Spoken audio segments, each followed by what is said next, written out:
Hello hi అందరికీ. ఇవాళ అయితే బగారా అన్నం ఎలా చేయాలో చేసి చూపిస్తున్నాను, చూసేయండి. ప్రాసెస్ అయితే చాలా అంటే చాలా ఈజీగా ఉంటుంది. మనం చికెన్ కర్రీ అయినా, మటన్ కర్రీ అయినా, ఫిష్ కర్రీ అయినా, లేదా ఎనీ వెజ్ కర్రీ అయినా, ఏదైనా ఏ కాంబినేషన్తో అయినా సూపర్గా ఉంటుంది. ఒకసారి నేను చేసే విధంగా అయితే ట్రై చేయండి. చాలా అంటే చాలా ఈజీగా చేసుకోవచ్చు. ఒకసారి అయితే ఇలా ట్రై చేయండి.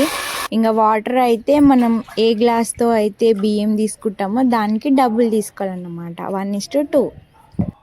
ఇలాంటి ఇంకా ఈజీ రెసిపీస్ కావాలంటే కామెంట్ బాక్స్లో కామెంట్ చేయండి, తప్పకుండా చేయడానికి అయితే ట్రై చేస్తా. ఇంకా ఎలాంటి రెసిపీస్ కావాలో కామెంట్ బాక్స్లో అయితే కామెంట్ చేయండి, తప్పకుండా ట్రై చేస్తా. అవైతే బగారా అన్నానికి కాంబినేషన్గా అయితే చేపల పులుసు కర్రీ చేసిన రెసిపీ వీడియో కావాలంటే లింక్ కింద ఉంటుంది, చూసేయండి.